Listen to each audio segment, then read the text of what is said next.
John 11, verse 17. Now when Jesus came, he found that Lazarus had already been in the tomb 4 days. Bethany was near Jerusalem, about 2 miles off, and many of the Jews had come to Martha and Mary to console them concerning their brother. So when Martha heard that Jesus was coming, she went and met him, but Mary remained seated in the house. Martha said to Jesus, "Lord, if you had been here, my brother would not have died.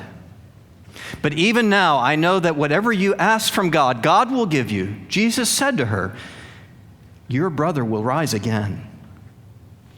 Martha said to him, "I know that he will rise again in the resurrection on the last day."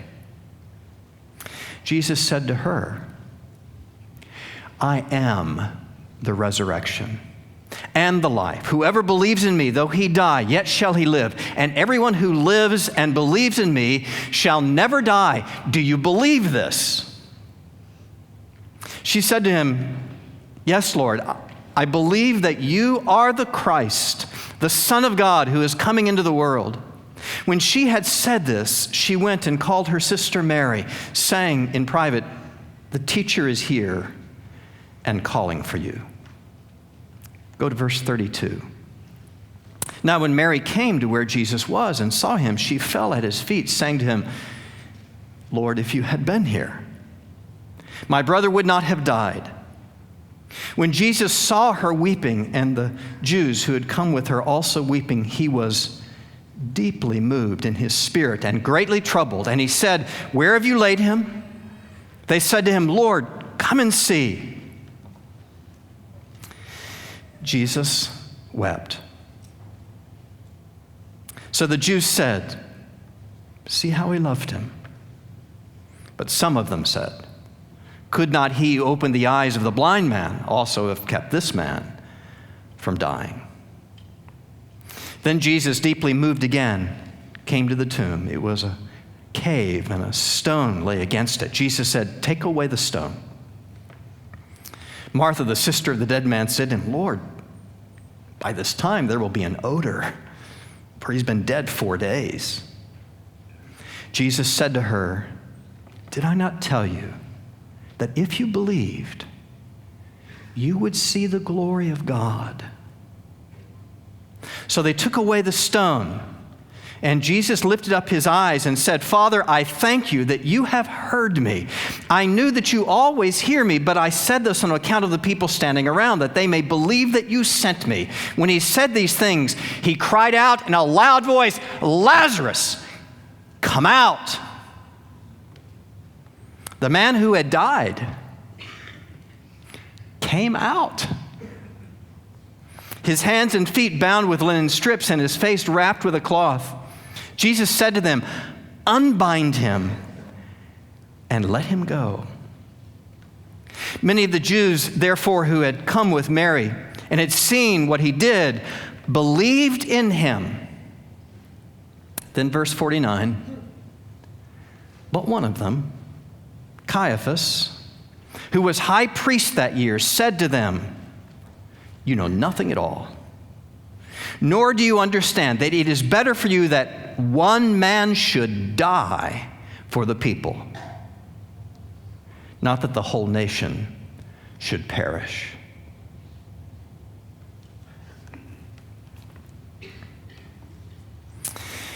I protest. This church is for the pure teaching of the Word of God. And no one here will rival the risen Lord. The words from Paul Robert Schneider, the first Protestant pastor to die in a Nazi concentration camp. Not famous, not popular, not an academic, not a scholar, hardly known. What was his crime for which he had to die? There was a young man in his church who died. a young man who had been a member of the Nazi Youth Corps. And when the funeral service was occurring for that young man, right at its close, just before the benediction, the regional Nazi commander declared that the young man who died had now risen to join the super corps of Nazis who had already gone to the eternal heavens to join, we forget the times, and how the claims of the Nazis were at times even for supernatural gifting, that this young man had gone to claim his place with the author of the Nazi flag anthem, a man who supposedly was now immortal in heaven. And this young man, said the Nazi commander, had by his privilege in the Nazi Youth Corps gone to join the author of the Nazi flag anthem.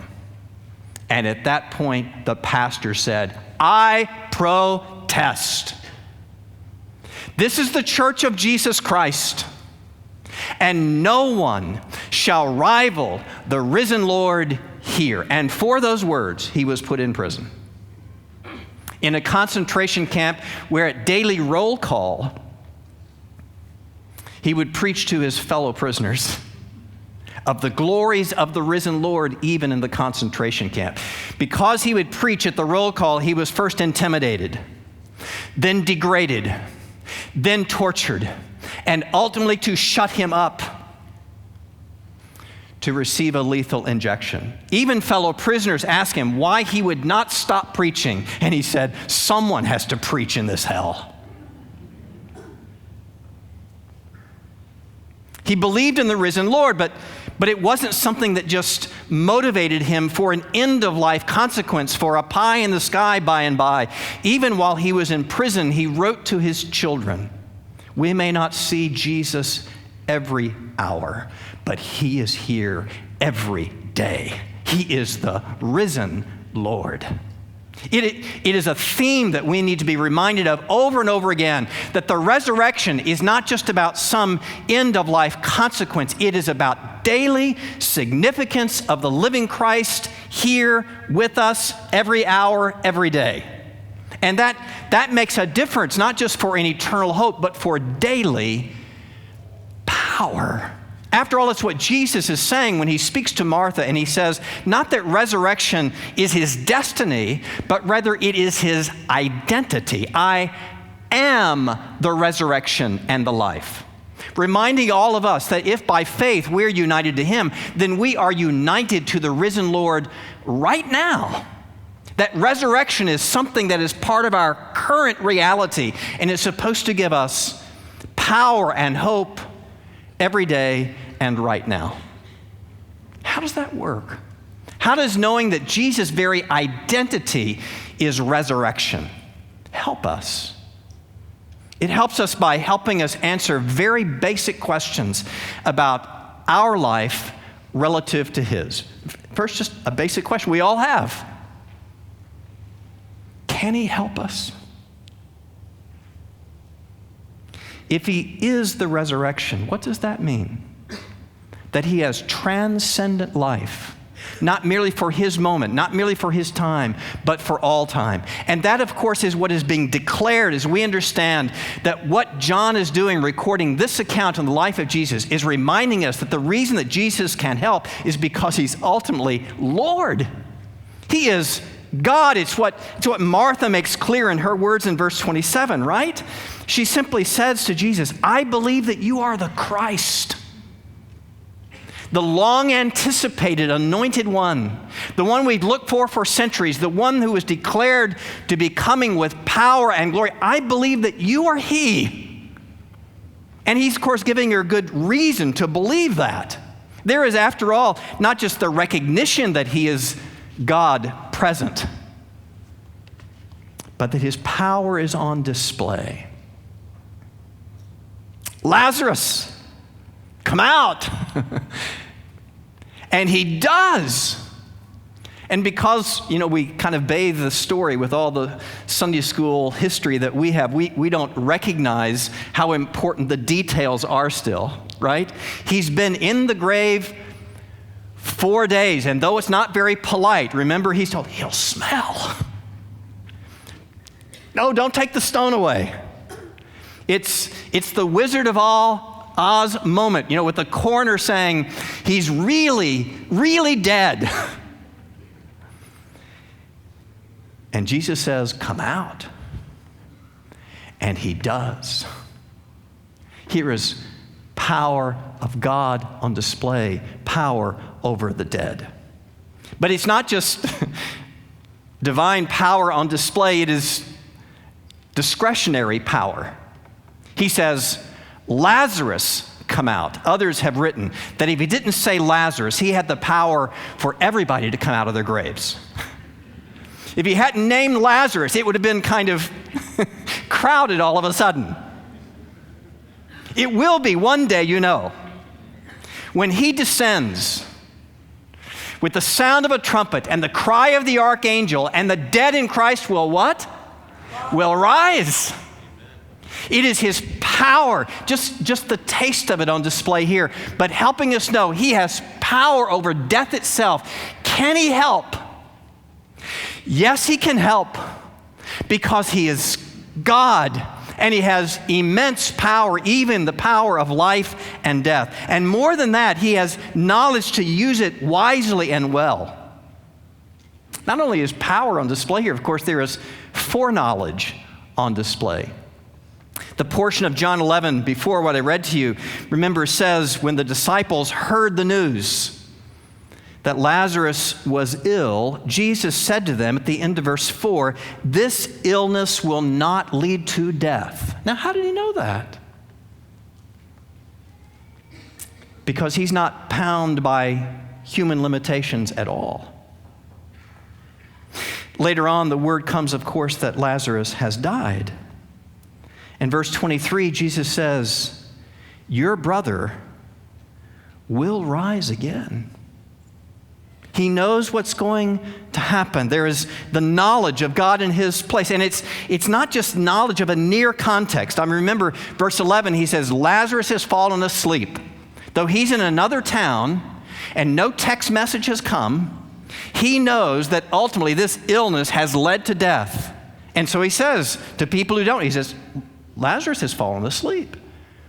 And they think, well, is it the fever or what's, he said, no, he's dead. He knows what has happened, what is going to happen, even in the nearest context. But what you may not understand, if you're familiar with this account of Lazarus, is how vast is the foreknowledge. Not in this account, but in Luke 16, another apostolic writer tells us a story. If I say it, some of you will know it pretty fast. There's two men. One, a rich man who dies, and he does not go to heaven. There is a poor man who is sat at his gate day after day, being ignored by the rich man whose needs are totally disregarded, and that poor man dies, and he goes to the bosom of Abraham, to heaven, identified as the Jews would understand it.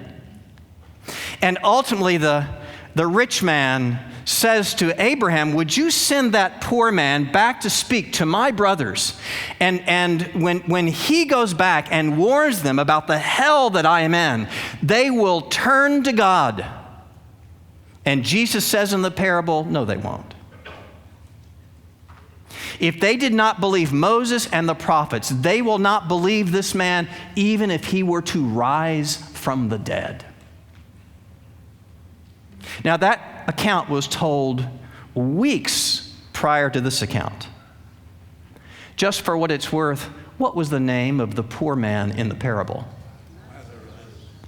It was Lazarus. Now, here he actually rises from the dead. And everybody believes and now follows Jesus, right? No, what did Caiaphas say? The high priest of the Jews, it would be better for one man to die than for the whole nation to suffer the consequences of following after this itinerant rabbi named Jesus. Jesus gave the parable weeks ahead of time. knowing not only that Lazarus would rise from the dead, and it would be virtually his own death sentence to have Lazarus rise from the dead, but ultimately he too would die, this Jesus, and he too would rise from the dead. He knew it all.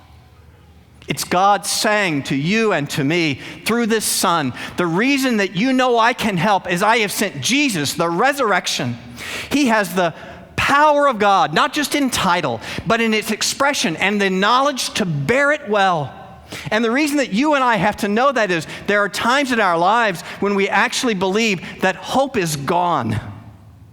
That we don't have the ability to get up again, that the marriage is broken, the child is gone, the job is done, the reputation is ruined, and we think it's all over. And we, though we know the stories, wonder, can God help? What's the answer of the Scriptures?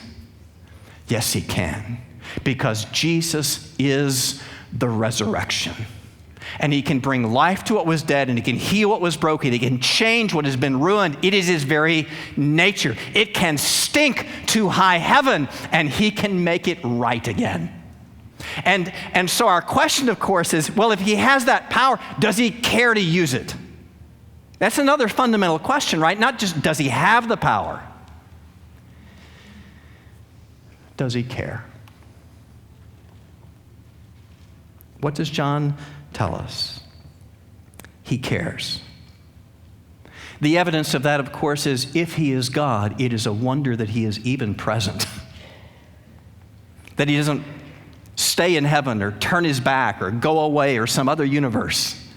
But here he is in the flesh, present among his people. It's the evidence of a God who cares. Unless you don't really perceive that, the greatest evidence in this passage of his care is that he cries.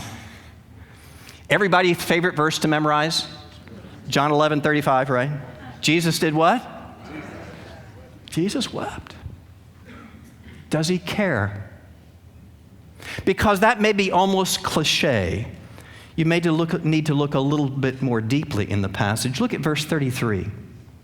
Unusual words here. When Jesus saw her, that is Mary, weeping, and the Jews who had come with her also weeping, he was deeply moved in his spirit and greatly troubled. The words occur again in verse 38.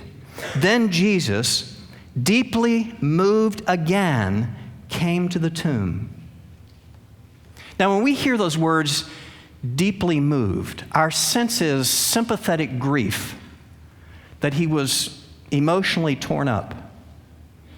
Would it help you to know that those words, deeply moved, are actually a Jewish phrase for the snorting of a horse?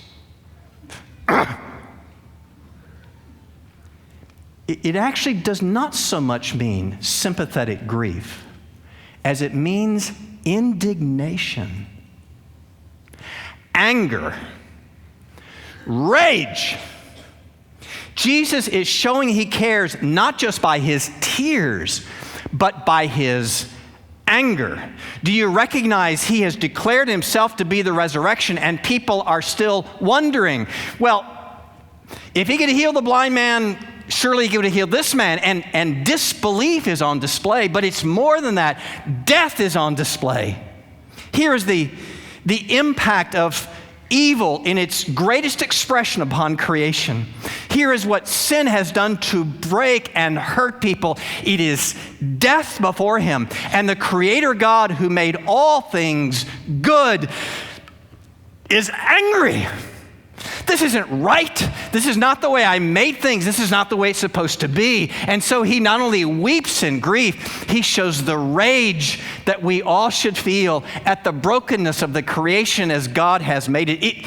It's our own heart's true feeling at times of grief if we would bother and be able to confess it. You know that. That at those moments of deep grief, while we have the tears at the same moment, sometimes deeply buried and sometimes not buried at all, accompanying the tears is anger. This isn't right. This isn't the way it's supposed to be. And the fact that Jesus would feel that says he knows what I feel as well. He is able, remember, he is able to be touched with the feelings of our afflictions, says the apostle. And that doesn't mean just sympathy. That means he is also able to feel what is right when the creation of a holy God is broken. What difference does it make to you know that he cares that much? Some of us in the room know a wonderful pastor in Atlanta named Shane Wheeler. And Shane, some time ago, wrote how important it was to know not just about the tears of Jesus, but the rage. He wrote, when my daughter was diagnosed with cancer, I read many books and articles on suffering and dealing with tragedy. I was generally left feeling that the authors did not really understand what I was going through. They all quoted the Bible a lot, but I have a theology degree and I've read the Bible too. I already knew that God loved me, that he provides for the sparrow. I knew that Jesus wept over the death of Lazarus. I knew that God was going to win in the end. But I also knew that my kid had cancer and was dying. And I felt so gravely alone. And I could not figure out, how am I supposed to feel about this? And then some guy on the radio provided the missing piece. He said, there is not a good way of going through tragedies like this. Because as a human being, I was not built for this. This is not the way the good world that God revealed is supposed to be. It's not the way it's supposed to function. Cancer in children is a foreign invader. We can't reconcile ourselves to this. We are members and made for God, good creation, not this evil, not this sin, not this darkness. It would be like getting a handful of sand in your eye and saying, that's okay. That makes no sense. Nothing will be as it's supposed to be until you get that sand out. And I am no more built for watching my 5-year-old battle leukemia than my eyes are designed for sand. Suddenly I knew something more than, hold on, Jesus wins in the end. He came not just so that you and I can go to heaven one day, but because this world is broken. And the resurrection is what is needed to fix it. And he provided that. His incarnation and resurrection hit the pavement on my street like I never felt or experienced it before. I knew it might not mean that my daughter would be healed. But I knew that Jesus was weeping with me. And I knew he feels the same rage toward the evil and the suffering that I do. And finally, I understood Jesus because I knew he understood me. Does he care? He cares not only enough to grieve, but to be outraged at the brokenness that hurts us in his world so much. Of course, the question we have, if he cares and he has power, then what is going to motivate him to use it well and rightly? Well, that's the harder question, but it is answered here. Part of it is in the earlier portion of the text that I did not read to you. I'll read it now. Verse 4 of chapter 11. When Jesus got the word that Lazarus was ill, verse 4, when Jesus heard it, he said, "This illness does not lead to death. It is for the glory of God, so that the Son of God may be glorified through it." What is Jesus' motivation in healing Lazarus? His own glory. Now, I want you to understand, in the expression of that glory, there is so much happening that is foreign to human wisdom. I mean, do you recognize, some of you who know this account, when Jesus heard that Lazarus was ill, he went right away, right? No, what did he do? He stayed where he was 2 more days. No, Jesus, your friend is ill. People are hurting. You're supposed to go right away. But Jesus said, no, this is done so that the glory of God may be revealed in him. And so, kind of against human wisdom, he does not fix it right away. Now, then when he gets, of course, to Mary and to Martha, they both said the same thing. Do you remember? Both the women said the same thing when they first saw Jesus. Jesus, if you'd been here, what? He would not have died. Lord, why didn't you come earlier? Why didn't you get on the scene sooner? Why didn't you fix this as we think is right, as we think is best? Why didn't you do that? Why does he have to be in the grave 4 days, to the extent that we expect him to smell bad and the whole situation to stink before you act? Why did Jesus do that? So that the glory of God would be most fully revealed. It happens against wisdom. It happens against our understanding of what should happen. But ultimately we see it from hindsight. Yes, it's from hindsight. But what God is saying, now when he says, Lazarus, come forth, we know there is true power and glory on display. There is hope for generations. There is hope for centuries to come, because Jesus showed the glory of his own lordship in those moments, in what everybody would have said was the wrong way to do it, the wrong way to approach it. But he alone knew what was right and what was needed for the most eternal of purposes. And I know it seems wrong. I can say the words that preachers are supposed to say. He did it for his own glory. What is God's ultimate motivation? Always his own glory. We kind of think, isn't that kind of egotistical? Well, not if his other motivation is not just his glory, but our good.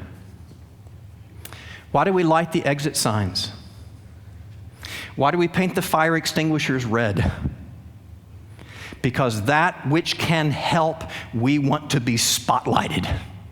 Why does God take so much care to spotlight his own glory? So that we who need it will know where to turn. So that we who need eternity will face him when we go through the worst crises of life. So that we will know the one with the glory is the one who is willing to help. And he showed us that he is willing to help. When he says, you know the words, verse 25, Jesus says to Martha, I am the resurrection and the life. Whoever believes in me, though he die, yet shall he what? Live. And he that lives and believes in me shall never die. He's not just motivated by his glory, but our good. Here in this broken, fallen, evil, dark world, he can take a Paul Robert Schneider, whose death seemed meaningless, and make the glory of God famous. To recognize that God can stand with somebody in the worst of human experiences so that that person can witness to his children and to a nation and to nations to follow, that our hope is not in this broken world right now. What happens now is not the final picture. We, by faithfulness in the worst of times, we by hope in times that make no sense at all, are turning our own hearts to what is eternal. Even the one who is the resurrection, who says, if you will believe in me, you will never die. That this world is not the final chapter. That the experience of hurting and difficulty and decay that are here are not the final thing that is being said. But rather God, by working through his people, in his people, according to his time and his wisdom, is accomplishing eternal purposes. That the resurrection is not just out there somewhere. It is right here, right now. God is at work because Jesus is the resurrection.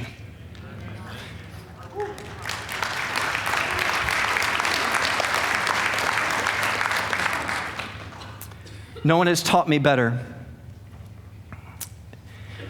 than a pastor and wife in inner city of Baltimore at Faith Christian Fellowship, who have for 30 years ministered in the worst of human situations of the reality of the resurrected Lord. Maria Garriott, in her book, 1,000 Resurrections, describes their experience of 30 years and 5 kids in urban Baltimore. I did not know, she wrote, that we would scrape by just above the poverty line for years. That I would live with people who heard voices and spent most of their lives in juvenile hall or prison. That I would share a house with women who sold their bodies and snorted cocaine, or whose boyfriends choked them. That we would be robbed over and over. And that we would have a chance to give a second chance to young people who had gone through it all. I did not know that my children would be lead poisoned, that their friend who ate at our table like a godson would not go to college, but to prison. That a little boy with no daddy at home, who had baked cookies in my kitchen and hunted snakes with my son, would one day lie on the street in a pool of blood. I did not know that when I was scraped raw, Jesus would heal me. That when I was broken, God would use my brokenness. That he would use us in spite of ourselves. That Jesus would shine so clearly that life could spring up out of this darkness and death and give people hope again. I did not know that I would witness 1,000 resurrections. That church members who struggled to pay the rent would adopt nieces and nephews to save them from drug-addicted parents. That a woman who saw a teenage mother roll her baby's stroller into an empty house and leave it, that same witness would raise that baby as her own. That men who snorted cocaine could get clean and love Jesus.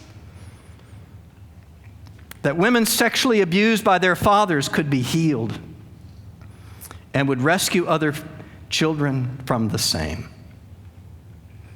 I didn't know that all these people would be my heroes and ultimately my friends, because they would know Jesus sometimes better than I. I have witnessed 1,000 resurrections, none greater than my own. I have hope again. I believe a God who can reach into the darkness and into the death and save people. Why? Because he is the resurrection.